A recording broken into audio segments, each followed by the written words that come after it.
Hello friends, स्वागत है आप सबका यूट्यूब के नंबर 1 फार्मेसी चैनल पे। सब्सक्राइब कीजिए लर्निंग फार्मेसी चैनल को एंड बेल आइकन को दबाइए लेटेस्ट फार्मेसी वीडियो सबसे पहले देखने के लिए। आज के इस वीडियो में हम कवर करेंगे pharmaceutics chapter 18.1 soft gelatin capsules, जिसमें हम कौन कौन से टॉपिक्स कवर करेंगे। देखिए देख लेंगे, डिफाइन करेंगे सॉफ्ट जेल कैप्सूल्स को, एडवांटेजेस एंड डिसएडवांटेजेस देख लेंगे, shape of soft gel capsules, anatomy of soft gel capsule and soft gel capsule shell.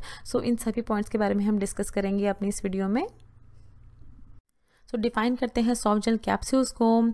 Soft gel capsule are one piece hermetically sealed. देखिए क्या होती है, सॉफ्ट जेल कैप्सूल इस तरह की होती हैं जो कि वन पीस होते हैं। देखिए इसमें किसी तरह का हेड और बॉडी नहीं होता जैसे हमने हार्ड जेल कैप्सूल्स में देखा था। वन पीस होती है, hermetically sealed means completely air tight होती है। Soft gel shells containing a liquid, a suspension और अ सेमी सॉलिड। और इसमें किस किस फॉर्म में मेडिकामेंट्स की फिलिंग की जाती है? Liquid medicament, suspension and semi solids की फिलिंग की जाती है। फिर देखिए these are used for administration of liquid medicaments. Liquid medicament जो होते हैं लिक्विड फॉर्म में, उनकी एडमिनिस्ट्रेशन के लिए इस तरह की सॉफ्ट जेल कैप्सूल्स का यूज़ किया जाता है। फिर क्या है, देखिए soft gelatin are use to enclose liquid medicaments such as oil, suspension, semi solid and ophthalmic products. इसमें आपको एग्जाम्पल बताया गया है साइक्लोस्पोरिन कैप्सूल्स।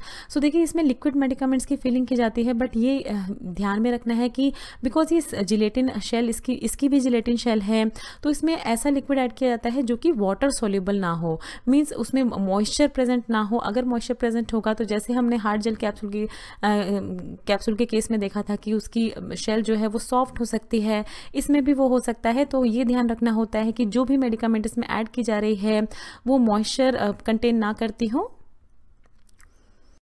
कुछ एडवांटेजेस देख लेते हैं सॉफ्ट जेल कैप्सूल्स की। देखिए easy to administer and easy to manufacture होती है, बनाने में इजी होती है ये। Then liquid can be encapsulated. तो देखिए जैसे अभी आपने देखा था लिक्विड एनकैप्सुलेट कर सकते हैं, बट ध्यान में रखना है कि नॉन वाटर सोल्यूबल लिक्विड नहीं होने चाहिए जो भी इसमें एनकैप्सुलेट किए जा रहे हैं। Small to large sizes possible होते हैं, किसी भी साइज में इसको बना सकते हैं। देन एलिगेंस एंड पोर्टेबिलिटी होती है, इसको एक जगह से दूसरी जगह ट्रांसपोर्ट करना ईजी होता है, कैरी करना ईजी होता है। Then odour and taste masking property होती है इनकी। Then good bioavailability of drug, hence faster action. Because देखिए इसमें हमने देखा है कि मोस्टली लिक्विड मेडिकेशंस जो ऑयली फॉर्म में होती हैं या जो सेमी सॉलिड फॉर्म में होती है उनको ऐड किया जाता है। वो ऑलरेडी लिक्विड फॉर्म में है, दैट इज़ वाई उनकी बायो अवेलेबिलिटी अच्छी होगी और एक्शन जो है वो फास्टर होगा हमारी बॉडी में जाने के बाद।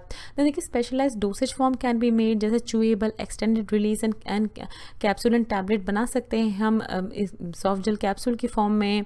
Then can be use for ophthalmic preparation, जिसमें एलिक कैप्स हम फॉर्म कर सकते हैं। वेजाइनल एंड रेक्टल सपोजिटरीज बना सकते हैं सॉफ्ट जेल कैप्सूल की फॉर्म में। देखिए ये कुछ एडवांटेजेस थी सॉफ्ट जेल कैप्सूल्स की। देखिए कुछ डिसएडवांटेजेस देख लेते हैं इसकी। देखिए हाईली मॉइस्चर सेंसिटिव होता है, बिकॉज इसमें जिलेटिन शेल होती है, that is why highly moisture sensitive होता है ये। Then efflorescent material can not be incorporate as they may cause softening और लीचिंग। देखिए एफ्लोरेसेंट मटेरियल नहीं इसमें फिल कर सकते हैं। एफ्लोरेसेंट मटेरियल किस तरह के मटेरियल होते हैं जिनमें एक्सपेंड होने की कैपेबिलिटी होती है, जो एक्सपेंड हो जाते हैं किसी वजह से, तो उन तरह के मटेरियल को नहीं इनकॉर्पोरेट कर सकते, बिकॉज इससे क्या होगा कि सॉफ्टनिंग कॉज कर देगा, ये लीचिंग कॉज कर देगा, कैप्सूल में से कंटेंट जो है वो लीक होने लगेगा। देन फिर क्या है, दूसरा डेलिक्वेसेंट मटेरियल नहीं फिल कर सकते। देखिए डेलिक्वेसेंट मटेरियल क्या होते हैं, ऐसे मटेरियल जिनमें टेंडेंसी होती है टू बिकम लिक्विड, तो इस तरह के मटेरियल भी हम नहीं फिल कर सकते क्योंकि can not be incorporated as they may cause hardening और ब्रिटल कैप्सूल। बिकॉज क्या है, देखिए इनमें लिक्विड में कन्वर्ट होने की टेंडेंसी होती है, तो ये क्या होगा, ये मॉइस्चर एब्जॉर्ब कर सकता है। जिलेटिन कैप्सूल जो है उसमें से मॉइस्चर एब्जॉर्ब कर सकता है, और ये शेल जो है ये हार्ड या ब्रिटल हो सकती है, ये सॉफ्ट जेल कैप्सूल की shell. That is by deliquescent material and efflorescent material नहीं इनकॉर्पोरेट कर सकते हैं हम सॉफ्ट जेल कैप्सूल्स में। ना देखिए आपको दिखाया गया है shapes of soft gel capsule किस किस शेप्स में अवेलेबल होती हैं। तो देखिए ऑब्लॉन्ग शेप में अवेलेबल होती हैं, इस तरह की होती है। देखिए अलग अलग साइजेस में भी आपको दिखाया गया है। देन देखिए ओवल शेप्स में ये अवेलेबल होती हैं। देन राउंड शेप में अवेलेबल होती हैं ये। देन सपोजिटरीज जिस फॉर्म में एडमिनिस्टर किए जाते हैं उस शेप में अवेलेबल होती हैं।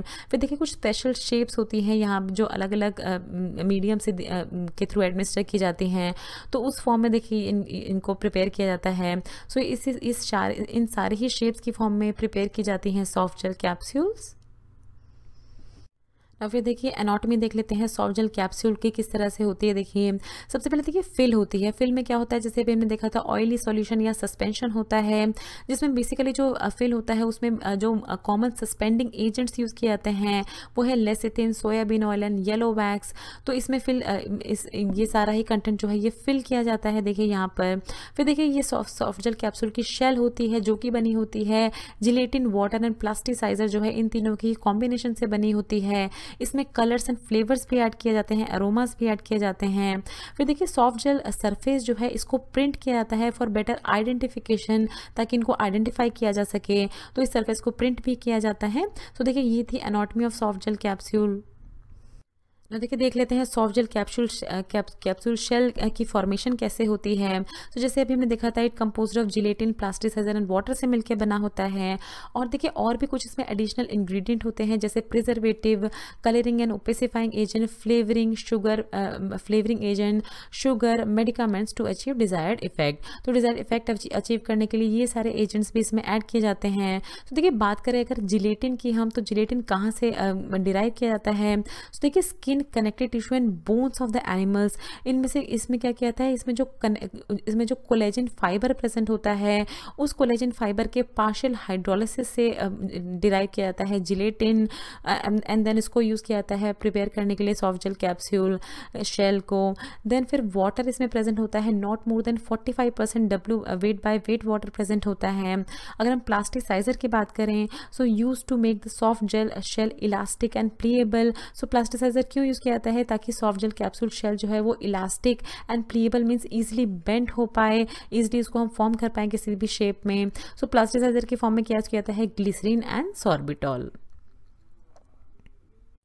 तो देखिए और एजेंट देख लेते हैं कौन कौन से यूज़ किया जाता है सॉफ्ट जेल कैप्सूल शेल की मैन्युफैक्चरिंग में। तो देखिए कलर्स का यूज़ किया जाता है यूज्ड इन शेल, एंड देखिए इसमें बताया गया आपको has to be darker than the colour of the encapsulated material. तो देखिए कोशिश की जाती है जो शेल का मटेरियल है, जो शेल में कलर यूज़ किया जा रहा है वो डार्कर हो as compare to that of जो मटेरियल, जो फिल्ड मटेरियल है उसके कलर से, ताकि फिल्ड मटेरियल जो है वो पूरी ही तरह ट्रांसपेरेंट ना हो, पूरी ही तरह दिखे ना जब उसको फिल किया जाए इस तरह की सॉफ्ट जेल कैप्सूल में।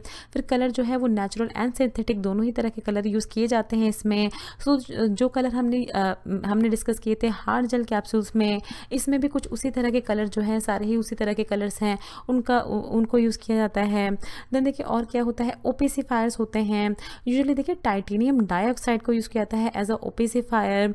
और फिर बेसिकली देखिए ओपेसिफायर को क्यों ऐड किया जाता है, ताकि ये शेल जो है वो पूरी तरह ट्रांसपेरेंट ना हो, उसका मटेरियल जो है वो फोटो डिग्रेडेशन। देखिए काफ़ी सारे मटेरियल होते हैं, काफ़ी सारी मेडिकामेंट होती हैं जिनमें फोटो डिग्रेडेशन होने के चांस है, जो लाइट सेंसिटिव होते हैं, लाइट के प्रेजेंस में ख़राब हो जाती हैं। सो इस तरह की डिग्रेडेशन को प्रिवेंट करने के लिए ओपेसिफायर्स का यूज़ किया जाता है। देन देखिए चिलेटिंग एजेंट यूज़ किया जाता है। Iron is always present in a raw gelatin and should not contain iron more than 15 ppm। तो देखिए जो रॉ जिलेटिन का यूज़ किया जाता है इस सॉफ्ट जेल कैप्सूल की फॉर्मेशन में, तो उसमें आयरन ऑलवेज प्रेजेंट होता है। और देखिए बताया गया कि आयरन का कंटेंट जो है 15 ppm से ज़्यादा नहीं होना चाहिए। एडिशनली चिलेटिंग एजेंट में be used for preventing the reaction of iron with material और कलर्स। सो देखिए एडिशनली और कुछ चिलेटिंग एजेंट्स इसमें यूज़ किए जाते हैं ताकि प्रिवेंट करने के लिए reaction of iron with the material और कलर, ताकि आयरन का रिएक्शन ना हो पाए मटेरियल और कलर्स के साथ। सो देखिए ये सारे ही एजेंट्स यूज़ किए जाते हैं सॉफ्ट जेल कैप्सूल शेल की मैन्युफैक्चरिंग में। So thanks for watching. Next video में हम कवर करेंगे फार्मास्यूटिक्स चैप्टर 18.2, जिसमें हम देखेंगे manufacturing of soft gelatin capsules and inspection, polishing and storage of soft gelatin capsules. So friend, अगर आपको ये वीडियो अच्छी लगे तो इस वीडियो को जरूर शेयर कीजिए अपने फ्रेंड्स के साथ। अगर आप चैनल पर पहली बार आए हैं तो प्लीज़ चैनल को सब्सक्राइब कीजिए। वीडियो के नीचे रेड कलर का सब्सक्राइब बटन दिया होगा, उस पर क्लिक करके आप चैनल को सब्सक्राइब कर सकते हैं। अगर आपका कोई भी सवाल है तो नीचे दिए हुए कमेंट बॉक्स में आप हमसे कुछ भी पूछ सकते हैं। ये कुछ हमारे रिलेटेड वीडियोस के लिंक हैं जिन पे क्लिक करके आप उनको देख सकते हैं। दोस्तों, लर्निंग फार्मेसी पे आने के लिए और ये वीडियो देखने के लिए आपका बहुत बहुत शुक्रिया। मिलते हैं अगले वीडियो में।